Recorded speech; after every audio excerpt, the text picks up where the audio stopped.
Sandtroopers.com.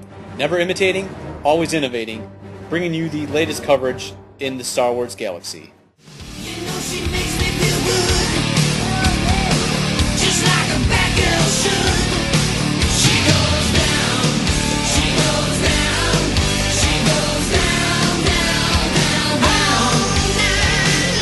all night long. She goes down. Welcome back, troops, and thanks for tuning in for another edition of Sam Watch Live. I'm Darth Spice, and today we'll be taking a look at Legacy Collection figure number 17 from 2009, Princess Leia, seen here in her slave attire.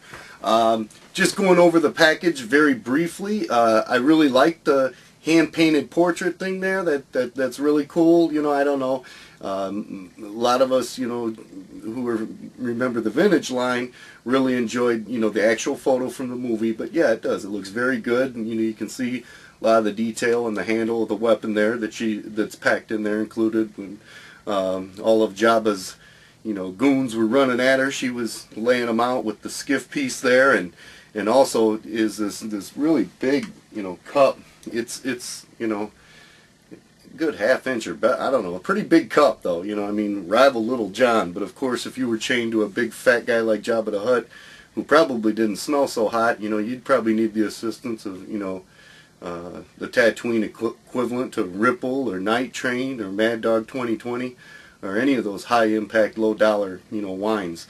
Again, I'm not promoting drinking for you troops under the age of 21, so don't be messing around with that. Yeah, back to the figure at hand, though. This one's really interesting. Back on June 28th, 2009, Sandtroopers.com was able to get a photo of this thing that showed us this was on the way, you know, before Comic-Con, and it was kind of interesting to get that sneak preview. I know for the website it sure did get a lot of attention. I got to thank my man Gorko Racing for that one. Great kid. But really, the figure, it snaps away at the torso. I don't know if it's the first of its kind, but it's definitely unique. I can't remember the last time they did it, if they have, but you get the base with the pillows and the kneeling position, but we'll get into that in just a couple seconds in the nitty-gritty. But yeah, they haven't made this figure to my knowledge. I think the last time they made something like it was in 2004, which I see a few elements in there.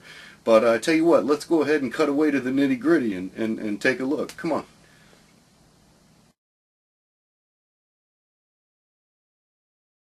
Okay, troops, let's break down the thises and that's about the slave Leia, Princess Leia. First of all, you'll notice the hands almost might seem a little bit too big there, you know, but they did a real good job as far as function goes, so I guess you can let that slide. If you look close, though, you can see she's got, you know, they really overdid it on the bracelet, the gauntlets there.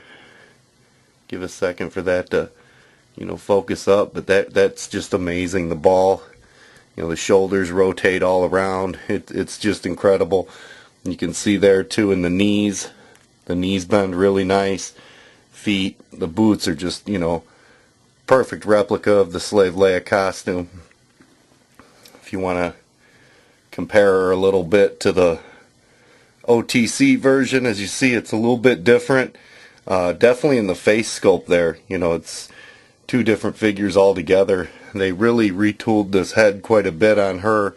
One thing I did like about this older one here was the chain was actual metal, or, you know, some kind of metal and links, and just seemed like it was a little bit better.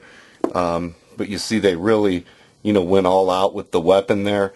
A lot of detail in there, even in the point and the handle. Looks like that could break really easy too. So, you know, if they really are, you know, making these for the kiddies, you know, that seems like one that would break real easy for this one. But if you put to the figure, she really does hold it in her hand quite well. You know, so when Jabba's thugs come running up on her, you know, her and Big Brother, you know, she could really, you know, put it to him. She holds the weapon very, very well. Another big difference is the ponytail is, you know, kind of wrapped around and hard plastic on the new sculpt, whereas before we had like actual hair there. So I don't know if I would call that a improvement or not. The skirt also seems to be a more accurate color. I don't know, I don't have the actual costume to compare it to, but it does seem like the darker maroon would definitely be a little more accurate than what we got going on a few years back. Now, as I mentioned earlier, you just pop it right off, take the little base piece and snap it in, and as I mentioned before, she's got all kinds of added movement in her hands, so she can sit there and look like the perfect little Jabba slave. They did really good. The flesh tone, there is a little bit of a difference there, but not much. I mean, I can let that slide, seeing as this is just a really cool way to present this figure. I think they just went above and beyond, and not only that, everything that is packed in with it. If you take a look here, this is kind of interesting. I mentioned before she had her big Little John Pimp cup here. It snaps right into the hand perfect, and she can sit there and get tipsy, and the princess can do some wishful drinking of her own. But very good figure. I was really impressed. I'm usually not one who gets happy to see them remake figures over and over again, and we have seen this character a few times. We won't even mention the Power of the Force 2 monstrosity that was out there, but seeing as she does, she holds the cup just perfect, beautiful sculpt all the way around.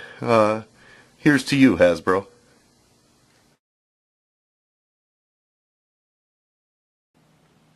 In close, troops, is this Slave Princess Leia worth your money?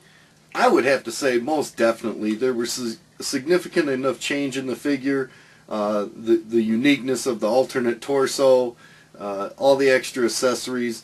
I mean, let's just say if you look around, you might find a hell of a lot more things you could spend your money on than an $8 Hasbro figure. The R3-M3 Build-A-Droid part is also a big bonus. You get the main torso with Slave Leia. It says he served the Galactic Empire aboard the first Death Star and was probably destroyed during the Battle of Yavin, which makes you wonder why they would pack it in there with a bunch of Return of the Jedi figures. But hey, you know what?